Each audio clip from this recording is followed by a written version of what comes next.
যেখান থেকে false case হয়েছে বলছি সেখান থেকে তৃণমূল কংগ্রেস হারবে, এই বসে বলে গেলাম এখানে।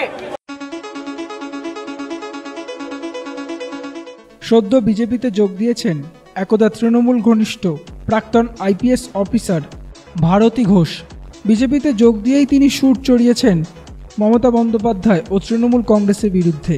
এবার আবারও তিনি মুখ খুললেন তার বিরুদ্ধে মিথ্যে মামলা ও নানান বিষয়। আমাকে ভেবেছে যে 110টা 15টা 1000টা কেস দিয়ে আটকে রাখবে, ভারতী ঘোষকে এইভাবে আটকে রাখা যায় না, যাবে না। আমি 6 বছর জঙ্গল মহলে আমার প্রাণ দিয়ে কাজ করেছি, রিস্ক নিয়ে কাজ করেছি।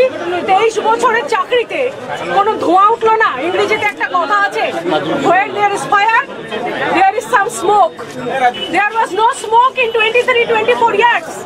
মাথা উঁচু করে যখন চাকরি ছেড়ে দিলাম তখনই একেবারে স্মোক, ধোঁয়া, আগুন সব। হ্যাঁ, মানুষ বিশ্বাস করেনি, মানুষ বিশ্বাস করবে না। এটা আমি যেখানে যাব আপনারা আমার পেছনে গিয়ে দেখতে পারেন। ঠিক যেখান থেকে ফলস কেস হয়েছে বলছি সেখান থেকে তৃণমূল কংগ্রেস হারবে, এই বসে বলে গেলাম এখানে। তোমার পলিটিক্যাল ভেন্ডেটা, তারা হলে রেপ কেসের আসামি, যাকে আমার টেনিওরে আমি চার্জশিট দিয়েছি। ইন্টারন্যাশনাল কাউ স্মাগলার, যাকে আমার টেনিওরে আমি চার্জশিট দিয়েছি।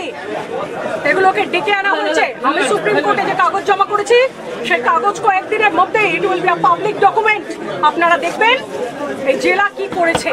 তবে আমার এটা বক্তব্য যে মানুষ পুরোপুরি বুঝতে পেরে গেছে কি হচ্ছে, যে একজন এসপির চাকরি, এসপির মায়না, এসপির গাড়ি, এসপির সিকিউরিটি সব ছেড়ে মাথা উঁচু করে বেরিয়ে গেছি।